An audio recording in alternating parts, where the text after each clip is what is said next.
Bonjour à tous, et bienvenue sur ma chaîne Le Monde TV officiel. Aujourd'hui, nous allons plonger dans un sujet controversé et souvent méconnu, comment la France a détourné des milliards de dollars de l'Afrique. C'est une histoire complexe et troublante qui mérite d'être explorée. Le message selon lequel l'Afrique est pauvre et que ses habitants ont besoin d'aide est souvent répété par les journalistes, les organisations caritatives et les ONG. Les enfants européens et américains sont encouragés à finir leur repas en raison de la famine qui sévit en Afrique. Mais pourquoi ce continent est-il devenu synonyme de pauvreté alors qu'il regorge de ressources naturelles? Pourquoi l'Europe ne s'investit-elle pas en Afrique avec autant de vigueur qu'elle y envoie de l'aide? Les médias occidentaux ont largement contribué à ancrer cette image de l'Afrique comme étant peuplée de gens toujours nécessiteux, aux prises avec des problèmes sans fin, jusqu'à ce que tout le monde en ressente de la lassitude. Avant de commencer, n'oubliez pas de liker la vidéo et de vous abonner si vous êtes nouveau. Activez la cloche de notification pour ne rien manquer. Commençons, un rapport de Global Justice Now a révélé qu'en 2015, 203 milliards de dollars ont quitté l'Afrique, tandis que le continent n'a reçu que 161 milliards de dollars sous forme de prêts et de dettes. Ce flux sortant d'argent n'est souvent pas mis en avant, et la manière dont les ressources sont exploitées au détriment des gouvernements et des entreprises étrangères reste souvent cachée. En 2019, le vice-premier ministre italien Luigi Di Maio a critiqué la politique de la France en Afrique, l'accusant de contribuer à la pauvreté et à l'émigration des Africains vers l'Europe par des routes maritimes dangereuses. Il a déclaré que si des gens quittent actuellement l'Afrique, c'est en grande partie à cause de la colonisation continue de certains pays européens, notamment la France. Il a affirmé que sans ces colonies africaines, la France ne serait pas parmi les plus grandes économies mondiales. Ces accusations sont sérieuses, mais sont-elles fondées? La France a-t-elle réellement appauvri ses anciennes colonies africaines pour son propre gain économique? Di Maio n'est pas le premier à remettre en question les politiques françaises en Afrique, soulignant leur caractère égoïste et exploiteur. Pour mettre les choses en contexte, la France a été le deuxième plus grand colonisateur européen en Afrique après la Grande-Bretagne, concentrant principalement ses efforts sur des pays d'Afrique de l'Ouest comme le Sénégal, le Mali, le Niger, la Côte d'Ivoire, entre autres points. Après avoir obtenu leur indépendance dans les années 1960, ces pays ont continué à entretenir des liens politiques et économiques étroits avec la France. L'Europe a insisté sur le fait que les Africains construiraient une nation à partir de zéro et a tenté de présenter la poursuite des relations avec les anciennes colonies comme un acte altruiste. Cependant, en réalité, les pays africains ont été pillés et dépouillés de leurs ressources naturelles par leur puissance souveraine. Avant le colonialisme, l'Afrique était riche en ressources naturelles et en commerce. Après avoir volé le colonialisme, ils ont recommencé à enregistrer des déficits, malgré tous les obstacles qui étaient contre eux.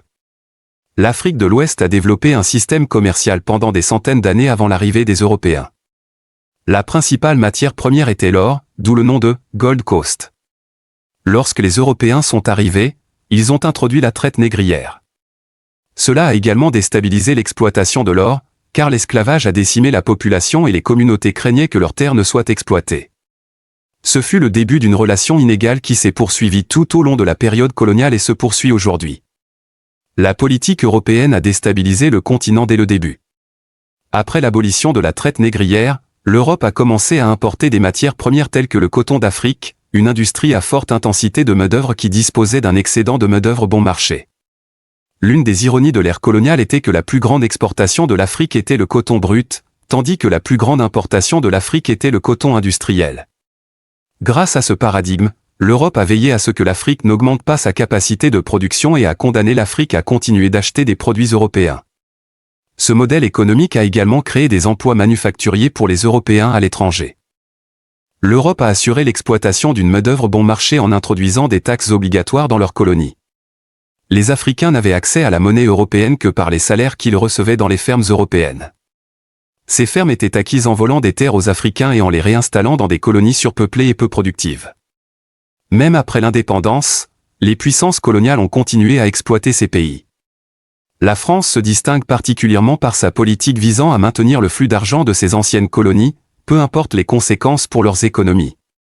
La plupart des colonies françaises ont obtenu leur indépendance en 1958 selon une nouvelle constitution visant à restructurer l'Empire français en une fédération. Toutes les colonies, sauf la Guinée, ont accepté ces termes. La Guinée, en déclarant son indépendance en 1958, a subi des représailles, écoles incendiées, hôpitaux détruits, et empoisonnement des animaux et des réserves alimentaires pour dissuader d'autres colonies africaines de suivre cet exemple. En 1960, le général Charles de Gaulle a déclaré que les États membres de la communauté française pouvaient devenir indépendants s'ils le souhaitaient. Sans surprise, toutes les colonies ont choisi l'indépendance, mais sous les conditions économiques et politiques imposées par la France. Ces concessions ont maintenu ces nations sous la sphère d'influence française, particulièrement sur le plan économique. C'est ainsi qu'a émergé le concept de la France-Afrique, où la France entretient des relations étroites avec ses anciennes colonies, grâce à un réseau de contacts personnels entre les dirigeants français et les élites des anciennes colonies africaines, soigneusement cultivé par le général Charles de Gaulle, alors président de la France. La France a posé les bases en introduisant dans ses colonies un système politique favorisant certaines élites africaines. Juste avant l'indépendance, la France a aboli le système parlementaire dans certains pays, comme la Côte d'Ivoire, et a introduit un système présidentiel dans lequel tous les pouvoirs étaient concentrés entre les mains d'une seule personne. Cela a facilité le contrôle économique complet du pays. Les liens personnels établis après l'indépendance se sont établis entre les dirigeants français et les élites africaines qui voulaient maintenir le pouvoir aux dépens de leur propre économie. Les dirigeants africains ont garanti aux entreprises françaises l'accès aux ressources naturelles du continent, notamment le pétrole, le gaz, les diamants, l'uranium et le minerai, en échange d'une protection contre les tentatives de coup d'État et d'énormes pots de vin. Ces ressources ont été exploitées à bas prix, et seuls les gouvernements corrompus et quelques Africains au sein des sociétés minières françaises se sont enrichis grâce aux bénéfices. La France conserve à ce jour un droit de premier refus sur toutes les ressources naturelles et bénéficie d'un accès privilégié à tous les marchés publics. La preuve la plus tangible de la France-Afrique est le franc CFA, mentionné par le vice-premier ministre italien.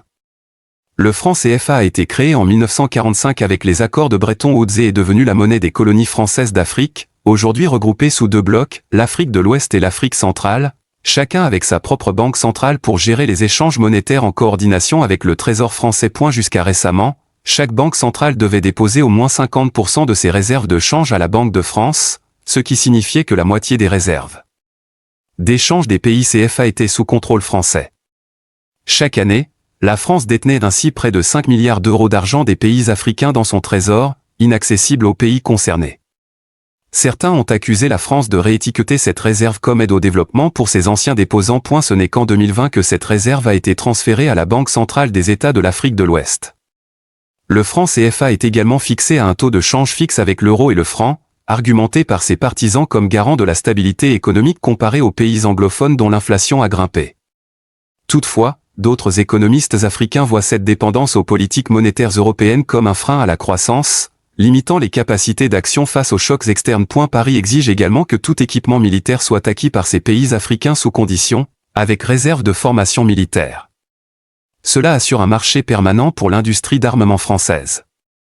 Récemment, la France mène plusieurs interventions militaires et une initiative antiterroriste couvrant 5 pays avec jusqu'à 3000 soldats, maintenant sa présence militaire dans la région sans améliorer les capacités militaires locales. La France a également été critiquée pour le vol d'artefacts culturels inestimables à ses anciennes colonies, comme les statues totems du Bénin et les masques Dogon du Mali, pillés pendant l'ère coloniale et toujours exposés en France malgré les demandes de restitution. Enfin, la France a été accusée de soutenir des régimes corrompus pour protéger ses intérêts, y compris le soutien au gouvernement rwandais avant et pendant le génocide de 1994, au nom de l'influence française dans la région. N'hésitez pas à partager vos réflexions dans les commentaires et à vous abonner à notre chaîne pour plus de contenu. À bientôt.